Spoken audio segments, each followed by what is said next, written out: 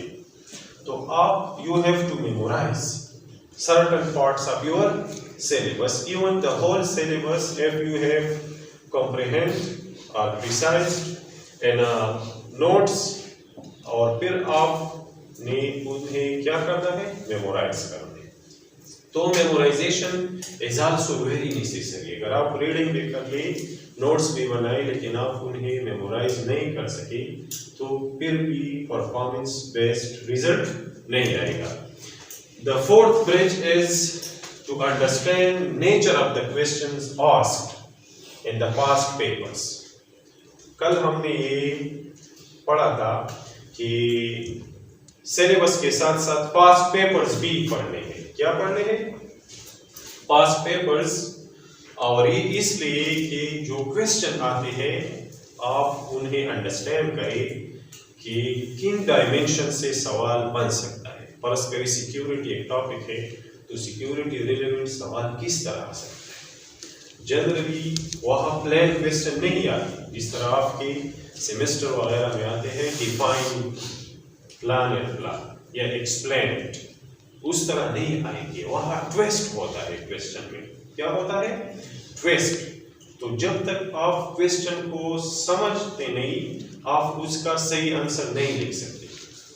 पोश हुई बदे खबर नो दी नोट्स मेकिंग मेमोराइजेशन रीडिंग सरासर चिकन एग्जाम निजगेशी नो पास्ट पेपर्स कतल जरूरी ऐसे चिमें च पास्ट पेपर्स बता सु साल कवई नो हद दे द पारा च क्वेश्चंस पने चलता सु पोश और द पहाड़ एग्जाम के पकाड़ा खा and lastly the fifth bridge is paper presentation. अगर आप इन तीन चीजों पर काम करें और ये चौथा और पांचवा मिस करते हैं, आप पास्ट पेपर्स को अंडरस्टैंड नहीं करते, आप पेपर प्रेजेंटेशन पर काम नहीं करते, तो फिर भी the result will not be satisfactory. इत्मीनान बख्श रिजल्ट नहीं आएगा, क्योंकि आपने जो रीड किया है, जो नोट्स बनाए हैं, उसे प्रेजेंट भी करना है। पेपर प्रेजेंटेशन पर आपने काम करना है। You have to make your papers unique to the examiner.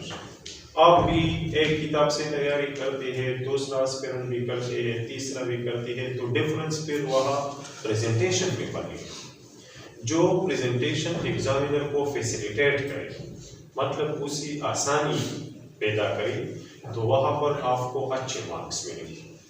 तो प्रेजेंटेशन भी आप अपने पेपर को अट्रैक्टिव बनाए, सही ना? लगसन चमू पेपर एक तो कम पेपर चे हम मजेदार हेडिंग्स और प्रॉपर मार्कर यूज की लाइन्स वगैरह, यो क्वेश्चन खत्मी जो बल शुरू की पता सड़ी लगी नंबर वगैरह सही शवे तो मार्क्स में खलक होगा दाशन दलता होंगे। पेपर प्रेजेंटेशन दा इंतहाई जरूरी है और पेपर प्रेजेंटेशन की एक्सपर्टीज द पार मॉक एग्जाम। अगर आप एकेडमी नहीं जाते तो न जाइए, लेकिन मॉक एग्जाम के लिए जरूर जाइए जो एकेडमीज अरेंज करते हैं। आप मॉक एग्जाम खुद भी अपने आप के लिए अरेंज कर सकते हैं। आप 2021 का पर्चा उठाएं और आप टाइम नोट करें, 9 बजे आप पेपर के लिए बैठ गए अपने घर में और फिर 3 घंटे के अंदर उसे सॉल्व करें। This is your mock exam और देन एवैल्यूएट दैट पेपर। किसी एक्सपर्ट से इसको एवैल्यूएट करें, ये जरूरी है। तो दीज आर द 5 ब्रिजेस, जो 4 मेन एरियाज हमने डिस्कस किए, उनकी तैयारी के लिए फार्मूला ये है। तैयारी हमारा फार्मूला सरा दादा, दिस इज द फार्मूला। अच्छा, इस 5 ब्रिज अप्रोच से रिलेटेड देयर इज 20-20-60 फार्मूला। 20-20-60 फार्मूले का मतलब क्या है कि ये जो रीडिंग है और नोट्स मेकिंग है, आप इसे 20% अहमियत दें, या आप इसे इस तरह समझें कि अगर आपने रीडिंग तैयार की, आप सब कुछ पढ़ाई कर चुके, तो आपने 20% काम मुकम्मल किया। कितना? 20%।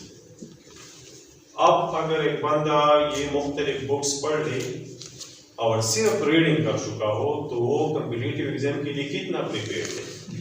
20%। आमतौर पर इतना ज्यादा जो फियास्को है, मतलब फेलियर है, अभी इस साल तकरीबन 3% रिजल्ट आया है CSS का।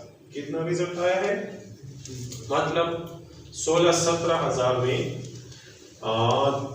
250-300 लोग पास हो गए हैं। तो इसकी बुनियादी वजह यह है कि लोग रीडिंग तो कर जाते हैं, लेकिन ये बाकी स्टेप्स को इग्नोर करते हैं, ये नहीं करते। तो अगर आप रीडिंग कर ले तो you have done 20% of the job. अगर आप नोट्स मेकिंग कर ले तो फिर 20% मोर, आप 40% काम कर गए। बाकी 60% काम किधर है? वो है in memorisation, paper presentation techniques, past papers and mock exams. 60% काम इधर पड़ा है।